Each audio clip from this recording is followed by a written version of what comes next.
devrais-je dire la première, puisqu'il s'agit d'une dame. Elle est chef de cellule de la compétitivité des petites et moyennes entreprises et de la sous-traitance au ministère des petites et moyennes entreprises. Et elle a été récemment nommée à ce poste qui démontre à suffisance que c'est une personne ressource sur laquelle on peut s'appuyer. Elle donc officie à ce poste depuis un peu plus d'1 an. On va dire qu'elle a fêté le premier anniversaire à ce poste il y a 1 ou 2 mois. Et je voudrais donc, mesdames et messieurs, vous prier d'accueillir Madame Zé Patricia Odette. J'ai nommé donc la chef de cellule de la compétitivité des petites et moyennes entreprises et de la sous-traitance. Je m'en vais lui montrer son siège, si vous le permettez. Vous savez, il faut bien accueillir les dames.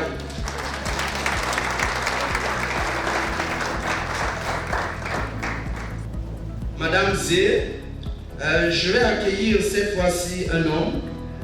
Lui, c'est Mr. Gilbert Iweme, Continental Coordinator, Accelerate Africa. He accumulates over 18 years experience working with startups and small and medium-sized enterprises across Africa. He's also the managing director of Yes Cameroon. He just organized a conference a couple of days ago in this very hall. I attended the conference. He was dealing with fintech. So, ladies and gentlemen, let's welcome him. He's already itching to take the floor. You're welcome.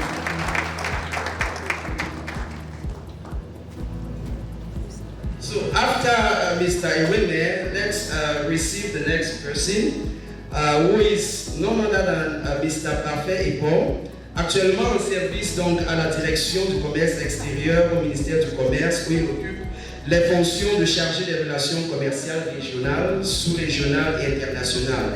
Il est spécialisé dans les questions liées à l'élaboration des politiques commerciales au processus d'intégration économique et commerciale. Mesdames, Messieurs, accueillez Monsieur Parfait qui nous a rejoints sur le banc. Nous allons aborder avec notre panel une question plutôt pertinente au regard des questionnements des uns et des autres à l'entame de ce forum. Les uns ont parlé du besoin de réseautage, de financement.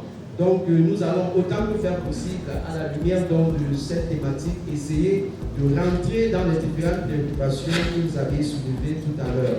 Mais puisque nous parlons des partenariats publics et privés, je voudrais pour commencer interroger le ministère ici qui me semble le plus proche et le plus au cœur de la question des partenariats publics-privés. Nous parlons donc du partenariat public-privé, amélioration de l'écosystème entrepreneurial pour un développement durable. Suivez mon regard, Madame Zé Patricia, puisque nous parlons de partenariat public-privé.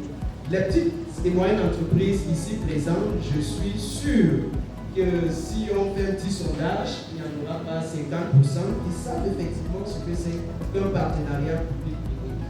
Est-ce que vous pouvez leur expliquer en quoi est-ce que cela repose? Voilà, je vous remercie pour l'honneur que vous me faites, d'abord en tant que femme, de prendre la parole en premier dans ce panel. Merci beaucoup. Et également l'honneur que vous faites au ministère des Petites et Moyennes Entreprises, de l'économie sociale et de l'artisanat, et donc l'honneur que vous faites au gouvernement d'être ici présent pour échanger, pour partager avec le secteur privé, parce que ça aussi, c'est le signe du partenariat public-privé. En réalité, c'est quoi le partenariat public-privé? Le gouvernement, l'État a un ensemble de missions qu'il doit accomplir. Et pour accomplir ces missions, l'État a besoin des interlocuteurs. L'État a besoin du secteur privé.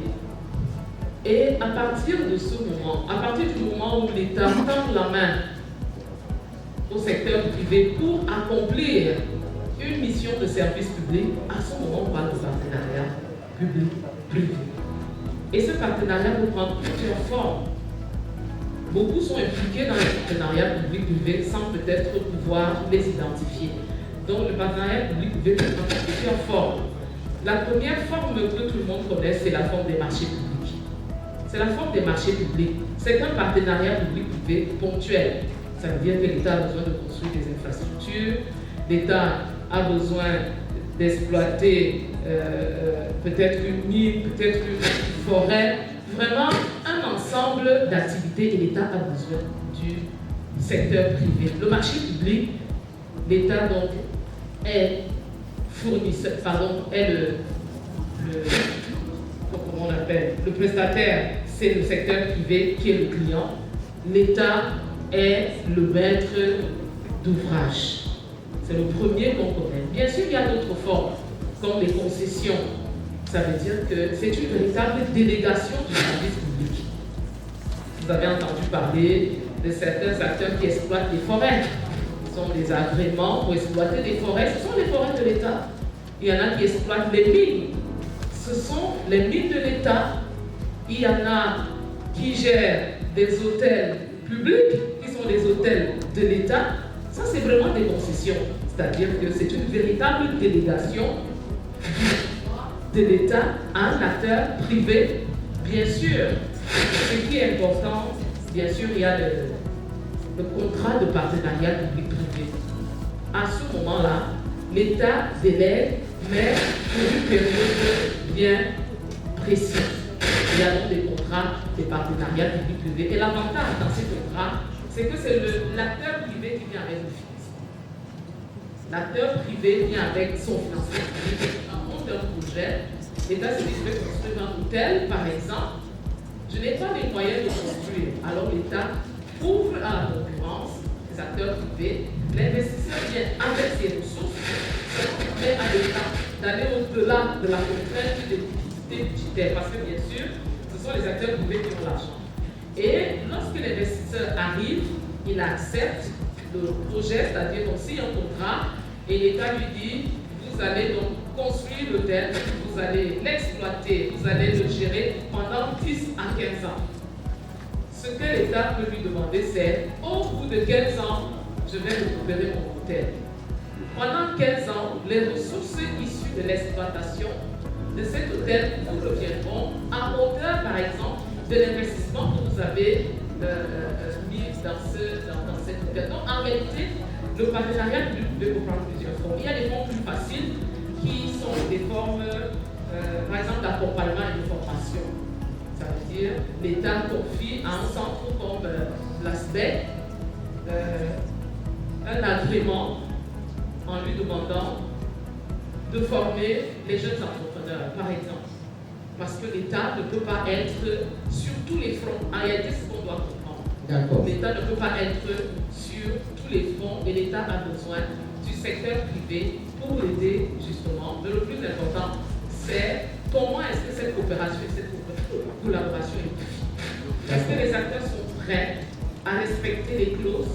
Est-ce que lorsqu'ils ont signé le contrat, ils ont eu l'agrément, est-ce qu'ils respectent réellement les clauses pour que cette collaboration soit fluide et que chacun, c'est-à-dire l'État qui a l'objectif du service public, c'est-à-dire le bien-être des populations, s'assure que vous, à qui il a confié cette délégation de service public, vous l'assuriez exactement comme l'État le demande.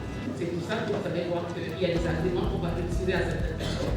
Parce que précisément, ils ne remplissent pas le cahier de charge des États. D'accord, merci pour cet éclairage très détaillé. On retient donc que finalement, le partenariat public-privé, c'est une délégation du pouvoir de l'État au secteur privé pour réaliser une mission d'intérêt général. D'accord. Je voudrais me retourner vers M. Gilbert, mais Mme Zé Patricia a fini son propos en posant la question au secteur privé de savoir est-ce que le secteur privé est prêt. Vous qui cumulez donc 18 années d'expérience à travailler avec les petites et moyennes entreprises et les startups, j'ai envie de vous retourner la question. Est-ce que les PME sont prêtes finalement pour s'impliquer dans ce partenariat avec l'État? Et tout à l'heure, Mme Yenou a parlé de la crédibilité d'un certain nombre de choses, de capacitation des PME. Est-ce que les PME au Cameroun sont prêtes pour le partenariat public-privé? Good morning. And Thank you so much for the question. Before he comments, I want to commend the foundation for the wonderful amazing job that they are doing in the past years in the ecosystem. Thanks for having me this morning. The topic is very crucial. It's a very key topic. PPP. Working in the ecosystem, as rightly said, for close to 2 decades, there are a lot of loopholes that need to be amended. Madam Zay, fortunately, I'm on a panel with very two giant ministries, commerce and SMEs. If you don't set up businesses, you will not sell. So it's very important. So the PPP is coming here to bridge the gap. But unfortunately, I want to say, based on your question, the SMEs, they have been abandoned themselves in the past years. It's true the ministries and the government, they are doing their best. But I would say physically, the PPP is not balanced. PPP is not balanced because the private sector, they are weighing high, whereas the government is weighing low. So the government has a greater advantage in the private sector. The government survives based on the private sector. Yeah, just permit me throw more light on my question too. I was trying to find out from you if small and medium-sized enterprises in Cameroon are actually ready to go into this partnership with the state. We're talking about public-private partnership. Do they have the organizational strength, the structural organization, and the financial strength that it requires to embark into this partnership? Because she said that one of the reasons the government embarks in this partnership is because the government does not have enough funding, and so they rely on private funding to be able to implement some projects. But we see SMEs in Cameroon are ready to actually embark in these public-private partnerships. Yeah, thank you for coming to once again. I would ask you a question that was coming somewhere. The SMEs, they are ready. They're very, very ready. Unfortunately, the ecosystem is total anarchy. We need to strengthen the ecosystem. That's the key thing for this forum. The SMEs, we have, just like the opening, the founder said, close to 95% that registered SMEs. Of asking questions a few days ago when I saw the statistics. How many of these SMEs survived within a 3 years period?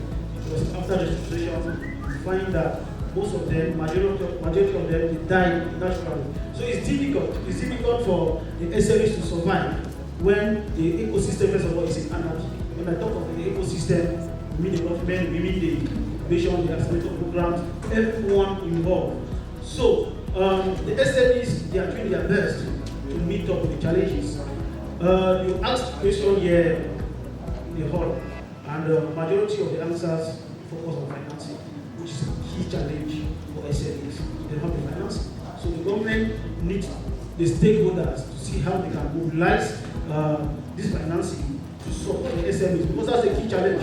On the other hand, you find many of these SMEs, many of these startups, they themselves are not ready as well. You find them running behind grants, running behind loans, but they are not ready, they don't have any track record. There is no trust.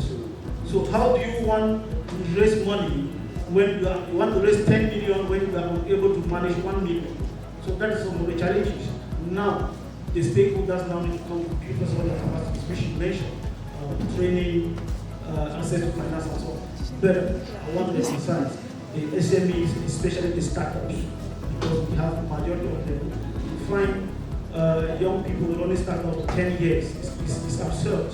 It's not acceptable because they have challenges of funding, investment, and to scale their businesses. Thank you very much for those clarifications. Monsieur Parfait, je viens à vous. Vous qui êtes donc le spécialiste des questions de la zone de libre-échange continentale sur ce plateau. Ma question pour vous est celle de savoir quelles sont les opportunités qu'offre la zone de libre-échange continentale pour les petites et moyennes entreprises au Cameroun. Quelles sont les opportunités à saisir? D'abord, pouvoir exprimer partager partager les choses personnelles. Je vais pouvoir votre activité à évoluer. Alors, la question est de savoir quelles sont les opportunités que la pose aux entreprises et notamment aux PME. Les opportunités sont nombreuses. L'important d'abord, je crois que beaucoup d'entre nous ici n'ont pas une très bonne compréhension de la zone de libre-échange continentale. En fait, c'est un marché unique. C'est la création d'un marché unique dans lequel, en Afrique, on va libéraliser le commerce, c'est-à-dire que vos produits peuvent partir d'un pays à un autre, d'un marché à un autre, sans payer les droits de douane. On va également lever les barrières non tarifaires, c'est-à-dire les tracasseries, les exigences du marché, les normes et tout. Voilà en gros ce que c'est que la ZLECAf, c'est une zone dans laquelle les États s'accordent un certain nombre de préférences parmi lesquelles l'élimination, sinon la réduction des droits de douane sur l'essentiel des échanges qui sont faits. Derrière cela, si vous êtes une petite et moyenne entreprise et que vous fabriquez un bien et vous avez un marché cible qui n'est pas celui de votre pays, vous voulez exporter votre bien au sein de l'Afrique, vous avez donc la possibilité d'expédier vos produits sans que votre client ne paye les droits de douane. C'est un avantage extrêmement important. Pourquoi? Parce que si votre produit qui payait les droits de douane sur un marché par la suite, si votre produit payait les droits de douane, forcément, lorsqu'on retire ces droits de douane sur la charge ou sur la structure du coût ou du prix de votre produit, forcément, votre produit devient plus compétitif que le produit similaire qui entre sur votre marché. C'est un avantage. Pourquoi? Parce que forcément, si votre produit est compétitif, il va forcément créer une plus grande demande. Parce que les consommateurs vont solliciter votre produit du fait de la baisse du prix qui a été engendrée par l'élimination des droits de douane. Donc votre produit va coûter moins cher, les consommateurs vont en demander. Si les consommateurs, ou bien la demande augmente, forcément votre productivité au sein de votre entreprise va augmenter, vous allez agrandir vos capacités de production, vous allez augmenter vos bénéfices et même pour l'État, ça permet de résoudre le problème du déficit de la balance commerciale, notamment en ce qui concerne le Cameroun. Un autre avantage, c'est que les entreprises ont besoin des matières premières pour fabriquer leurs biens. Et des matières premières qu'elles ne trouvent pas toujours sur le plan local. Donc, la ZLECAf va nous permettre d'acquérir des biens ou des matières premières à moindre coût. Et la ZLECAf va multiplier les sources d'approvisionnement. Moi, je vais vous prendre un exemple, j'aime toujours prendre cet exemple. Les produits pour le consommateur final, l'électroménager. Aujourd'hui, la plupart d'entre nous utilisent les marques allemandes. Alors que nous avons le Maroc, nous avons l'Afrique du Sud qui sont des excellents producteurs de marques d'électroménager. Alors, si la ZLECAf vient faciliter le commerce entre les pays africains, ça veut dire qu'on va abandonner les produits qui viennent de l'Allemagne pour chercher les produits qui viennent du Maroc, de l'Allemagne en matière d'électroménager. On ne le fait pas aujourd'hui. Pourquoi? Parce qu'il y a ce qu'on appelle les barrières non tarifaires. Les barrières non tarifaires ne facilitent pas la circulation des produits entre nos marchés, des marchandises. Et c'est un véritable défi au niveau de la ZLECAf. Un autre. Si vous permettez, monsieur Ebo, je voudrais que ce soit vraiment concret et pratique pour les PME parce que pour qu'ils voient réellement de quoi est-ce qu'on parle. Je suis une PME camerounaise, par exemple, et je voudrais profiter de l'exonération fiscale. Parce que quand vous parlez de la ZLECAf, j'ai le sentiment qu'ici, ils ont l'impression que c'est le nom de quelqu'un. Donc, il faut qu'on clarifie. Je suis une petite et moyenne entreprise au Cameroun. Vous parlez de la ZLECAf qui réduit les barrières tarifaires et non tarifaires. l'exonération fiscale notamment. Comment je fais pour bénéficier de l'exonération fiscale? Je vais vendre peut-être au Nigeria voisin. On sait que c'est un grand marché. Je vais vendre en Guinée, je vais vendre au Gabon. Comment je fais pour bénéficier des exonérations? Je vais être très pragmatique, très clair. Je vous prie de me donner un peu de temps. Et ça contribue à nos actions, à la stratégie même de la ZLECAf aujourd'hui qui veut que nous puissions sensibiliser. La ZLECAf partout. Il faut qu'on se comprenne. Nous sommes riches, c'est-à-dire le continent africain est très riche. On exporte davantage les produits, les matières premières. Pourtant, on a nos matières premières que nous pouvons transformer. Et lorsqu'on exporte vers l'Europe des matières premières, cela fait une grande valeur ajoutée. Or, si vous prenez la peine de fabriquer votre produit et vous le vendez, que ce soit à l'extérieur, que ce soit sur votre marché local, vous avez une grande valeur ajoutée. Ça, c'est le premier. La deuxième chose, c'est qu'on s'est rendu compte que les Africains n'échangent pas beaucoup entre eux. C'est-à-dire qu'on ne parle pas. Et si on ne se parle pas, si on n'échange pas, étant relevé, pour moi, le commerce est l'instrument d'intégration par excellence. C'est-à-dire que si on ne commerce pas entre nous, on ne va jamais atteindre le niveau d'intégration tel que voulu par les pères fondateurs à travers le traité d'Abuja et tout. Donc, on va se parler, on va converser. On ne commerce pas pourquoi? Parce qu'il y a des barrières, il n'y a pas de route, il n'y a pas d'infrastructure de communication. Aux frontières, il n'y a pas de lumière. J'ai entendu parler de la digitalisation tout à l'heure. Pour qu'il y ait des avancées dans la digitalisation, il faut de l'énergie. Il faut réduire la facture numérique. Ça, c'est une autre chose. L'autre chose, c'est que lorsque nous décidons même d'échanger entre nous en Afrique, les droits de douane sont beaucoup plus élevés sur le continent africain que lorsque nous partons, nous exportons nos produits à l'extérieur. Par exemple, avec l'Union européenne, nos produits entrent en franchise de douane sur le marché de l'Union européenne pour certaines une grande partie de nos produits. Or, si je veux envoyer mon produit en Côte d'Ivoire, si je veux envoyer mon produit au Gabon, les taux de douane sont trop élevés. Et ce sont des éléments qui ne favorisent pas les échanges commerciaux sur le plan africain. Et c'est à cause donc de tous ces problèmes que les chefs d'État et de gouvernement ont décidé de mettre en place la zone de libre-échange continentale africaine. Vous m'avez demandé de prendre des exemples concrets. Le Ghana fabrique le savon de ménage. Et la principale matière première pour fabriquer le savon de ménage, c'est l'huile de palme. Le Nigeria voisin est le premier producteur d'huile de palme en Afrique. Mais le Ghana importe l'huile de palme pour fabriquer son savon de la Malaisie. C'est ça. L'Ouganda fabrique le Coca-Cola, le Kenya fabrique le Coca-Cola. Et la matière première pour le Coca-Cola, ce sont les fruits, les jus fruits de la passion. Mais en Ouganda, on produit.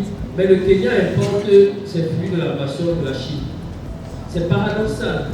Pour quitter le port de Douala, pour amener la marchandise à Djamena, c'est 6 fois plus cher. Et ça prend 2 fois plus de temps que d'importer une marchandise de Shanghai jusqu'au Cameroun.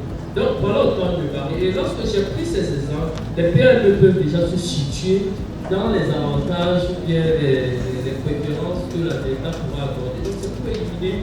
Alors, maintenant si je suis une PME camerounaise, je veux fabriquer le sel de savon de ménage. Aujourd'hui, le Cameroun était l'un des producteurs du départ. Bon, le Gabon a pris de l'avance sur nous. Qu'est-ce que je fais? Je suis PME. Je n'ai pas la matière première pour fabriquer le savon.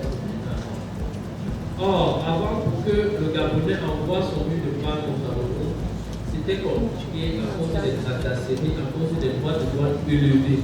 Alors, si j'ai besoin d'une matière première à moindre coût, avec la ZLECAf aujourd'hui, c'est possible parce que la ZLECAf va éliminer les droits de douane qui existaient entre le Cameroun et le Gabon. La ZLECAf va éliminer les tracasseries qui existaient entre le Cameroun et le Gabon. C'est pour cela que j'ai dit tout à l'heure que la ZLECAf va permettre aux PME de multiplier leurs sources d'approvisionnement. Peut-être qu'avant, La PME allait au Nigeria prendre son huile de palme. Donc aujourd'hui, la ZECA offre la possibilité aux PME d'aller au Gabon, aller au Ghana, aller dans n'importe quel pays africain, récupérer, prendre l'huile de palme. Je pense que cet exemple... Tout à fait, c'est assez clair et illustratif. Maintenant pour les consommateurs, parce qu'en réalité, les PME sont aussi des consommateurs. J'ai pris l'exemple de vous avez la possibilité de découvrir maintenant les pays qui produisent des biens dont vous avez besoin aujourd'hui. Parce que dans le volet ZECA, il y a un volet très important que nous avons abordé, le volet lié à l'information. Parce que l'une des difficultés aux échanges commerciaux, c'est le problème d'information. Peut-être que le producteur Daniel ne sait même pas que son voisin est le producteur qui te parle. Donc, il y a également le volet lié à l'information qui va permettre à la PME de se déployer sur le marché, non seulement d'acheter les matières premières, mais de multiplier même ces marchés cibles vers lesquels prendre vraiment production. Je crois que là, ils ont compris.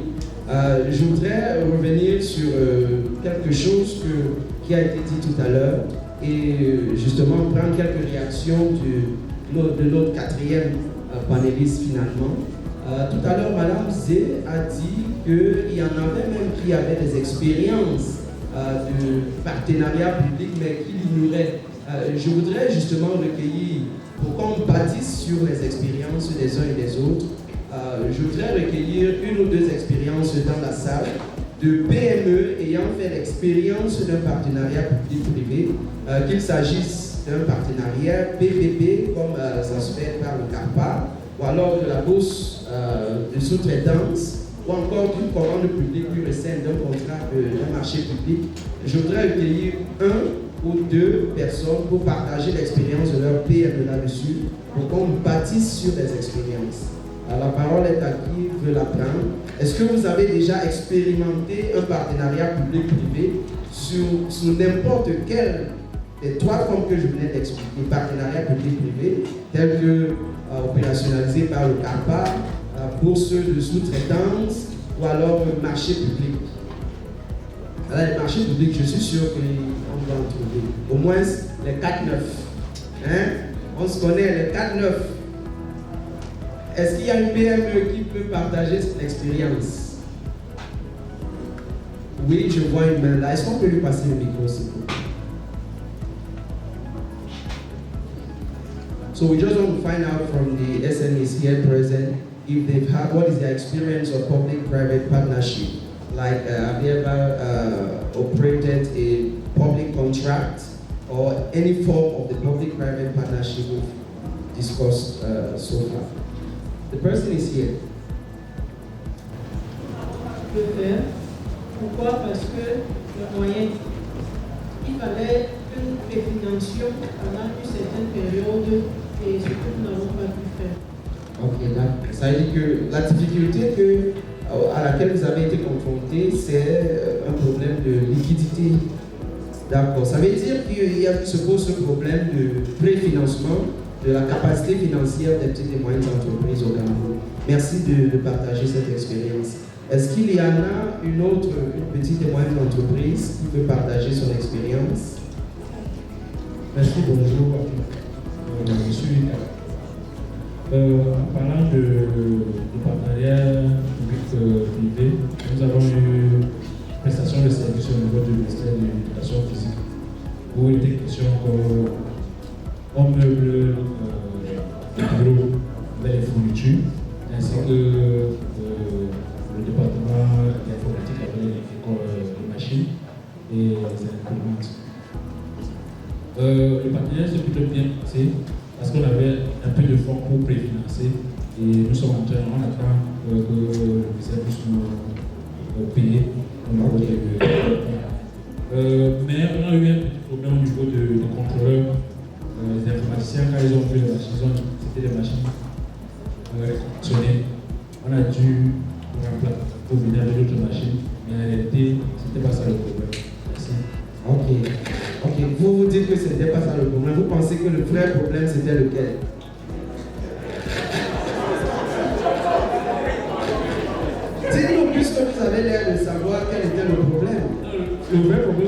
compréhension. Ok, c'est un problème de compréhension. Ok, d'accord. Vous nous rassurez. Et vous avez déjà exécuté le marché, vous attendez le paiement. On a exécuté déjà le marché. Depuis quand? Il y a déjà 3 mois. Il y a 3 mois. 3 mois plus tard, vous n'avez pas encore été payé. Oui. D'accord. Donc je reviens vers Madame Zé. Madame Zé, il y a quand même un problème. 3 mois plus tard, le partenariat n'a pas payé, alors que c'est une petite et moyenne entreprise. On a vu la fragilité financière auquel font face ces petites et moyennes entreprises. Elles ont ces problèmes de trésorerie là. Et si 3 mois après, on n'a pas payé, est-ce qu'il n'y a pas de problème? Justement, la manière dont on met en place, où on applique, on implémente le partenariat public-privé sur toutes ces formes. Voilà. Merci à nouveau pour la parole que vous me donnez. Je voudrais quand même faire un petit constat. Je vois que vous avez posé la question 2-3 fois pour obtenir une ou deux personnes dans une salle d'environ 500 personnes, 500 PME. Vous avez à peine 2 qui sont en relation de partenariat public-privé avec l'État. Déjà, le problème d'accessibilité à ces C'est un problème partenariats. grave. C'est un problème grave. Et je me réjouis qu'il y ait des réactions. Je souhaite que les réactions aillent jusqu'au bout, c'est-à-dire que les gens s'expriment réellement et qu'ils nous disent quels sont les vrais blocages de leur point de vue qui les limitent pour accéder aux opportunités de l'État. N'oubliez pas, l'État reste le principal fournisseur. Le principal, si vous n'êtes pas en affaires, je préfère dire ça comme ça avec l'État, c'est compliqué quand même. Vraiment, c'est important. L'État a beaucoup d'offres qui sont offertes par l'État, en termes, comme on l'a dit, de marché public, en termes de concession, en termes même de mission, d'accompagnement, etc. Vous ne pouvez pas rester en marge. Vous ne pouvez pas rester en marge. Tout à l'heure, les interventions qui nous ont précédées ont parlé justement du renforcement de l'écosystème entrepreneurial. Parce qu'en réalité, c'est là où nous devons arriver. Notre écosystème entrepreneurial, qui est constitué à près de 99% de nos PME, doit être à la hauteur. M. Ewo m'a dit tout à l'heure que les PME are very ready. Je m'interroge sur le ready. Lorsqu'on a 2 sur 500, Il a réagi tout à l'heure. lorsqu'on a 2 sur 500 PME qui ne sont pas en partenariat avec l'État d'une certaine façon, il y a beaucoup d'offres. Vous comprenez? Donc en réalité, le problème qu'on devrait poser ici n'est pas est-ce que l'État offre des possibilités au secteur privé pour être en relation de partenariat, mais maintenant c'est sur la qualité de nos acteurs, la qualité en termes de plage financière, en termes même d'offres, la compétitivité, parce que vous savez, l'État n'est pas un enfant de cœur. L'État n'est pas là pour vos beaux yeux. Lorsque l'État dit qu'il veut les ordinateurs et les imprimantes, vous lui apportez les imprimantes conditionnées, l'État ne prend pas. Ça dit que les gens doivent, pas les gens, les PME doivent comprendre. Vous avez entendu son intervention. Il a dû reprendre pour apporter d'autres ordinateurs, parce que l'État a des experts. L'État aussi a des experts, hein. C'est-à-dire qu'il y a des cellules informatiques, il y a des ingénieurs que l'État recrute qui sont là pour scruter. En réalité, je voudrais atterrir pour dire que dans le partenariat public-privé, quel que soit l'État, reste dans sa mission, la mission de contrôle. De contrôle pour s'assurer que le service que vous allez exécuter pour lui est un service de qualité. Oui, vu sur l'autre angle, Madame Zé, vu sur l'autre angle, est-ce que vous-même vous l'avez souligné tout à l'heure que sur, c'est vrai qu'ils ne sont pas 500, quelques centaines de PME, ils ne sont pas 500, environ 200 PME par là. Le ratio 2 sur 200, ça fait quel pourcentage? Donc, qui ont accès au partenariat public-privé. Et est-ce que finalement, il n'y a pas un problème? Est-ce que c'est finalement quelque chose d'accessible pour la petite et moyenne entreprise? Vu sur le calibrage qu'on connaît au Cameroun, est-ce que c'est accessible? C'est accessible pour ceux qui répondent aux conditions de l'État. Et la première condition, c'est la disponibilité financière. Je vous ai dit, l'État a des missions. L'État veut réaliser un certain nombre d'infrastructures Et pour contourner cela, l'État fait appel au secteur privé qui doit être liquide. Vous devez préfinancer, ce sont les règles de l'État dans le partenariat public-privé. Si vous n'êtes pas liquide, vous n'allez pas discuter avec l'État. Vraiment, le langage doit être clair et franc. Il faut être liquide. Il faut être liquide. Si vous n'êtes pas liquide, or, pour la plupart de nos PME, elles ne sont pas liquides.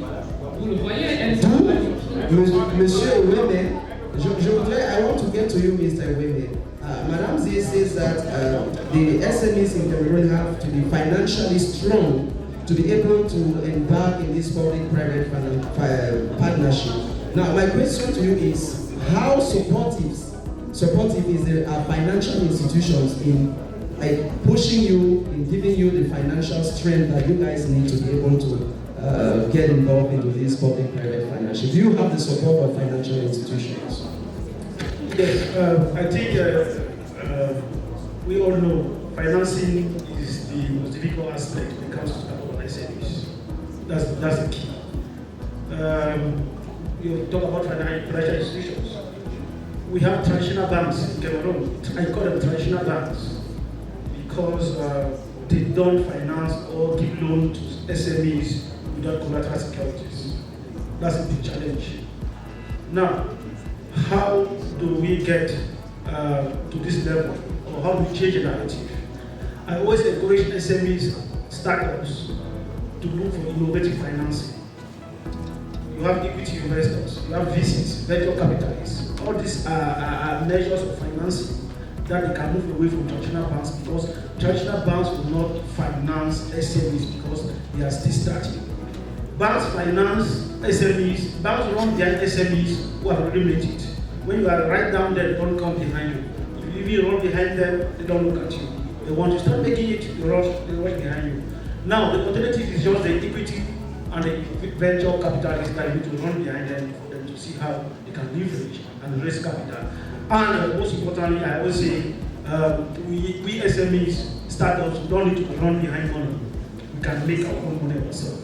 Using these two key things: idea plus team equals capital. If you have a good idea, you have a good team, you can raise the investment capital of your business. Okay, let me find out from them if actually they are being able to raise the finances, the funding for their small and medium-sized businesses. Est-ce qu'il y a des PME ici qui sont allés vers des institutions financières et ont pu lever des financements, ou alors ont utilisé des financements alternatifs pour le partage d'expérience? Est-ce que vous pouvez partager cette expérience avec nous? C'est aussi pourquoi nous sommes là. Ou ceux qui sont allés et n'ont pas eu de financement, par exemple. Pourquoi nous avons deux grands ministères ici qui vont faire le plaidoyer pour nous. Donc, c'est pourquoi ils sont là. Oui, est-ce qu'il y a une petite et moyenne entreprise qui a allé vers l'institution financière, qui a sollicité un crédit, qui l'a obtenu ou qui ne l'a pas obtenu pour des raisons que nous souhaitons savoir, bien sûr, ou alors qui a utilisé des mécanismes de financement alternatifs? Il a parlé de capital equity en anglais, equity capital en anglais, crowdfunding, business angels et tout ce que vous savez. Est-ce qu'on peut avoir un partage d'expérience dans la salle? Ne donnez pas raison à Madame C. Oui. Ok, bonjour, c'est Suleiman Karamoko, promoteur de l'entreprise Soseca.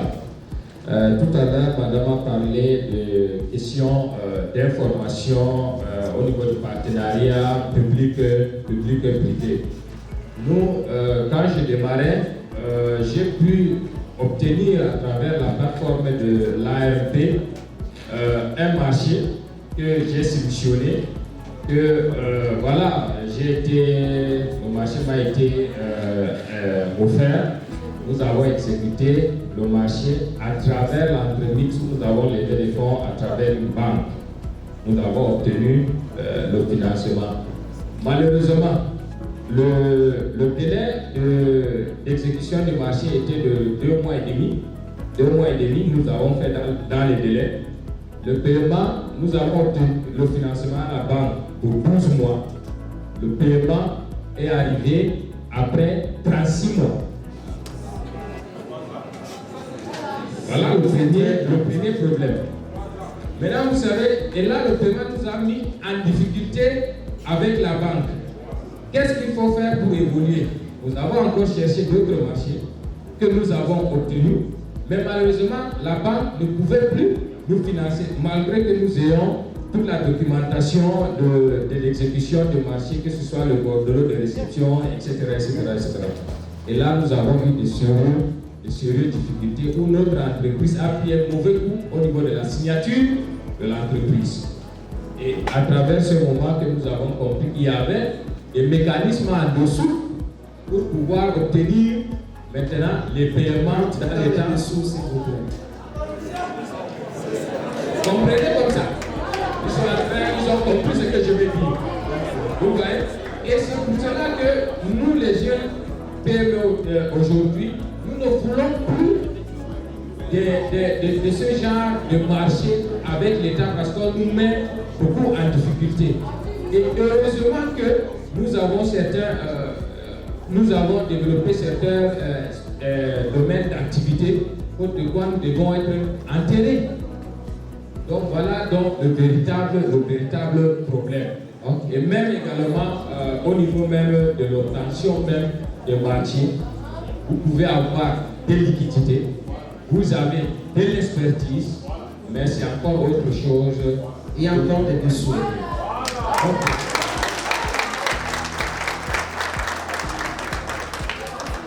J'ai le sentiment que vous avez parlé au nom de toutes les autres petites entreprises. D'accord. Monsieur Parfait, vous voulez réagir à ce propos? Ok, merci encore pour passer la parole. Non, mais vraiment, je crois que nous sommes ici pour partager un certain nombre d'expériences, de mauvaises et de bonnes expériences. Jusqu'ici, il y a beaucoup plus de mauvaises expériences. Pour l'entreprise qui vient d'intervenir, moi je pense que je vois beaucoup de jeunes dans la salle. Il serait quand même important de les encourager à être. Moi je ne pense pas que ce soit partout les dessous de table, parce que lorsqu'il est intervenant, on peut avoir l'impression que pour que le problème soit résolu, il faut forcément un dessous de table. Non, nous travaillons, nous recevons les usagers tous les jours. Et ce n'est pas comme ça de la même manière. Et lorsque vous partagez ce genre d'éléments avec la plupart des jeunes qui sont là, dans leur esprit, c'est qu'il faut aller dans l'objectif ou dans l'optique d'un dessous de table. Non, je ne veux pas. Je ne pense pas que ce soit le sens qu'on veut donner à ce forum. Je vais vous prendre un exemple. S'il vous plaît. Je vais prendre un exemple. Le dessous de table intervient généralement lorsque l'entreprise en elle-même n'est pas en règle. Il a dit tout à l'heure qu'il s'est posé un problème de signature. Pourquoi est-ce qu'il s'est posé un problème de signature? Je pense que c'est parce que le prestataire n'a pas respecté les canons. La plupart des entreprises qui interviennent et qui parlent de ce état, moi je pense que c'est ceux qui veulent aller plus vite que la réglementation, plus vite que les procédures. Ça existe, on est d'accord. Mais pas à tous les coups. Moi je vais vous prendre un exemple. Vous avez dit vous avez des problèmes d'accès au financement. Moi je commence, la plupart d'entre vous ici sont des commerçants, c'est-à-dire vous produisez des PME qui commercent. On va faire un exercice, un petit exercice. Combien d'entre vous ont déjà lu la loi qui régit l'activité commerciale? La personne qui a déjà lu la loi qui régit l'activité commerciale au Cameroun, lève le doigt. Je ne vois aucun doigt en l'air. Voilà le seul. Sur 200 PME. Et vous voulez exercer une activité commerciale au Cameroun, vous ne vous entourez pas des instruments, des procédures qui vous permettent d'exercer aisément votre activité. C'est normal que vous arrivez, même le vigile, vous dites que non, ce n'est pas comme ça, il faut un dessous de table. Je crois que la première des choses, monsieur le modérateur, permettez-moi d'aller à l'esprit, c'est que nos entreprises, nos PME doivent s'informer. C'est très important. Lorsque vous êtes bien informé, allez vers l'information. Vous ne pouvez pas, vous allez contourner ces dessous de table. Vous devez vous former et vous devez vous structurer. Je vous remercie, monsieur. Merci à vous, monsieur Parfait. Et bon, venons-en à vous, Madame Zé. Je voudrais qu'on évoque avec vous deux instruments, notamment le partenariat public-privé, tel que mis en place par le décret de 2023, je crois, le dernier décret qui modifie celui de 2006, autant pour moi. Et puis, la bourse de sous-traitance et le partenariat. Qu'est-ce que les PME au Cameroun aujourd'hui, quelles sont les opportunités que ces deux outils, ces deux instruments offrent aux PME, aux petites et moyennes entreprises au Cameroun aujourd'hui? Je vous remercie pour cette nouvelle prise de parole. Je voudrais m'inquiéter un peu de la réaction de nos jeunes entrepreneurs qui sont dans la salle. Vous savez, les entrepreneurs ont des attitudes. C'est très important. Vous n'êtes pas dans une foule non identifiable. Vous êtes des entrepreneurs.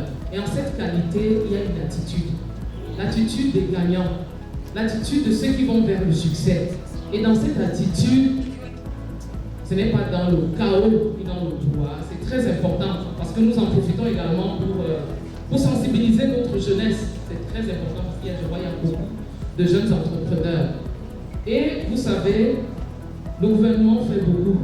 Et le gouvernement est conscient qu'il y a encore beaucoup à faire. Le gouvernement, c'est tous les jours, au quotidien, que nous écoutons nos cibles. Nous sommes d'ailleurs proches. D'ailleurs, regardez le travail qui est fait par les départements ministériels, sectoriels, le ministère des petites et moyennes entreprises. Regardez tout ce qui est mis en place comme initiative pour que l'écosystème entrepreneurial précisément soit renforcé, pour que ces jeunes entrepreneurs trouvent des solutions à l'intérieur. Vous savez, si le gouvernement ne travaillait pas, vous n'aurez pas des initiatives comme la CIBEX, vous n'aurez pas des forums comme ceci, vous n'aurez pas des jeunes comme Eromé qui aujourd'hui encadrent des centaines et des centaines de jeunes. Vous n'êtes pas une génération spontanée. Vous devez le comprendre. Vous n'êtes pas une génération d'entrepreneurs spontanés. Ça veut dire que vous n'êtes pas levé de chez vous et vous êtes devenu entrepreneur. C'est le gouvernement qui aménage des dispositifs favorables à votre épanouissement. Les uns et les autres doivent le comprendre. Nous ne sommes pas dans une relation où on se regarde en chaîne de faïence, sinon personne ne va y arriver. S'agissant, madame, justement de l'aménagement de ce cadre-là. Effectivement, c'est pour y arriver, parce que votre question met en exergue un certain nombre d'initiatives qui sont prises par le gouvernement. La bourse de sous-traitance et de partenariat est un outil pour mettre devant de la scène justement le partenariat public-privé. Effectivement, dans ce que l'État appelle les grands projets. Les grands projets, ils sont grands. Ça veut dire que c'est des projets des milliards. Et bien entendu, dans ces projets, les PME ne sont pas, comment dire, il n'y a pas une accessibilité de nos PME à ces grands projets. Parce qu'on parle de liquidité ici, et là, on voit des liquidités de 10 millions, 15 millions, 20 millions. Les projets de l'État ne sont pas à cette dimension. Est-ce que vous comprenez? Les projets de l'État sont à une dimension plus élevée. Ce que vous appelez les bons de commande administratives. C'est vraiment au très bas de l'échelle, au très très bas. Les marchés de l'État sont des marchés forts financièrement parlant. La bourse de sous-traitance se positionne donc justement pour veiller à ce que lorsque les grandes entreprises auront gagné ces marchés auprès de l'État, les PME soient prioritaires en termes de sous-traitance. C'est une exigence de l'État. L'État impose 30%. Ça veut dire que lorsque, dans un projet de l'État, un projet de grande envergure qu'on appelle les grands projets structurants, l'État exige à la grande entreprise d'avoir 30% attribué aux PME.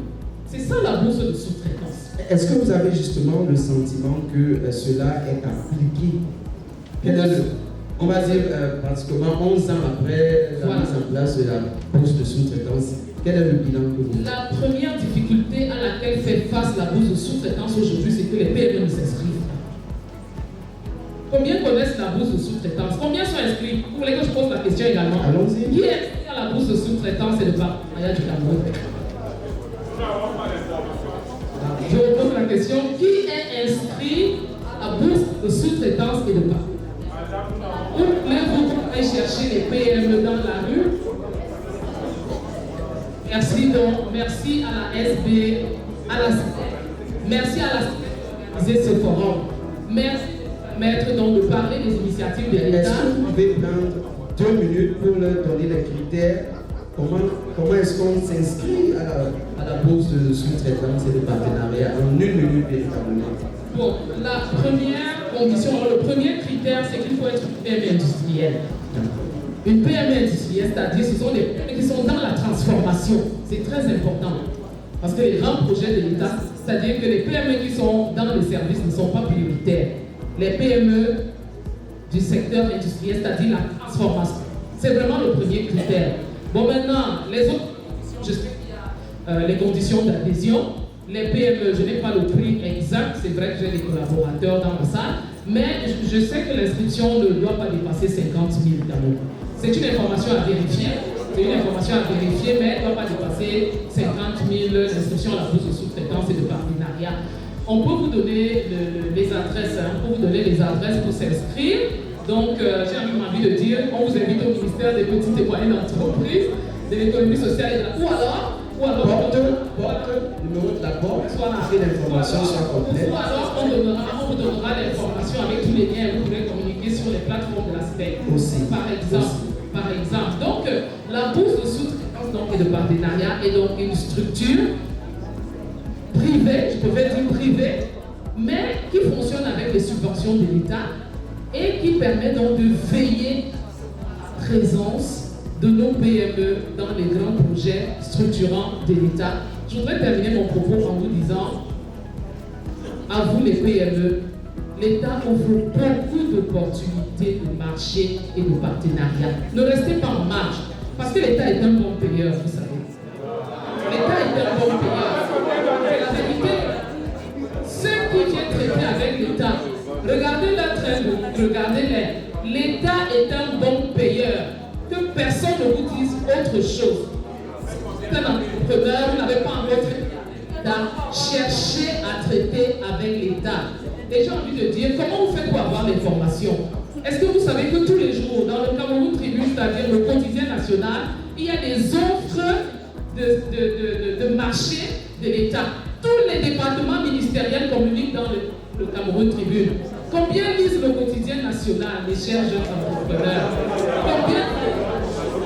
Si vous levez le doigt, s'il vous plaît. C'est pas moi qui vous donne les questions. Il y a un modérateur pour les questions. Vraiment, nous sommes là parce que j'imagine qu'on est jusqu'à la fin de notre intervention pour dire que effectivement, il y a beaucoup d'offres de l'État. Ne restez pas en marge. Allez auprès des institutions financières, M. Romain l'a dit, pour avoir les financements nécessaires, parce que la vraie seule condition de l'État, c'est qu'il faut préfinancer. Maintenant, quel que soit, je vais le dire comme on dit, quelle que soit la durée du jour, de la nuit, vous serez payé par l'État. Voilà. Quelle que soit la durée du jour, de la nuit, vous serez payé. Je crois que c'est suffisamment rassurant. Mr. Robert, coming back to you, we've had all the challenges that SMEs go through to be able to take advantage of the public-private and private partnerships. What would you advise these SMEs to do in order to be much more competitive? Yeah, thank you. Before I advise SMEs, I would like to maybe do a small comment based on the government. The Ministry of SME, which I work closely with them, they are doing an amazing job. But I think there is total anarchy in the government ministries. For public-private sector to be successful, they need to be a coordination unit. I'll give a simple example. You find most of all, if not all the ministries, they have entrepreneurial programs for young people. It's total anarchy. It's not sustainable. They should canalize all these programs and send that to the Ministry of SME. I'll give an example. You find the Ministry of Higher Education, they have a program for entrepreneurship. It's not acceptable. You find the Ministry of Women Affairs, Ministry of Health, all these ministries, They should canalize and center all this youth program and training program into the Ministry of SMEs, which they have the mandate to elaborate and implement for successful implementation. Now, coming back to the SMEs, honestly, I would say working with SMEs for some time now, most SMEs in Cameroon, they do hand to mouth. They do hand to mouth. They just want to survive. It's a very big challenge. We are talking about the AFTA, the African Continental Free Trade Area. How many SMEs can compete with Ghana, with Nigeria, and so on? We cannot find them. It's difficult. We need to start talking about quality. When we talk about made in Cameroon, for example, there's total anarchy in the domain. First of all, how many Cameroonians are consuming made in Cameroon? How many of them? So we need to start from there.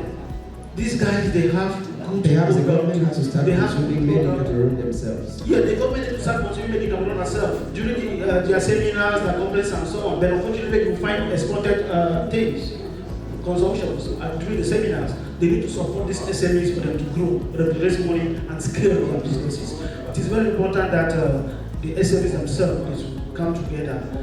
We have the problem of leadership. If I want to set up a business in agribusiness, for example, transformation, why should I not maybe partner or join a team that has already started and then we join forces to make it big? We have a serious problem where everybody wants to do something. Everybody wants to do something. It becomes complex and it's difficult to manage. That is a very big challenge. So SMEs, please, we need to come together and work together for a successful ecosystem and for us to create better companies, giant companies in Cameroon. Working in East Africa, West Africa, Southern Africa, they have the facilities. They have good models. In Africa, in Central Africa, it's a nightmare. It's a nightmare. It's a very big problem in Central Africa. Cameroon, we are managing to at least demarcate ourselves from Central African countries, but we have a very long way to go for us to achieve all what all right. We've come to the end. We've come to the end actually of this.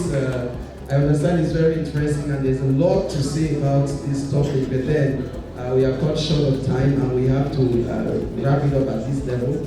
I just want to thank my panelists who share their experience and all their expertise to the SMEs that are here present. Monsieur Parfait, merci d'avoir accepté cette invitation de la Fondation Forestière par son bras séculier. Le Centre des petites entreprises et d'entrepreneuriat, Madame Zé Patricia, merci à vous également d'avoir partagé votre expertise. Monsieur Weme, thank you so much for making it to this platform. So this is where we wrap it up for this thematic. Thank you so much.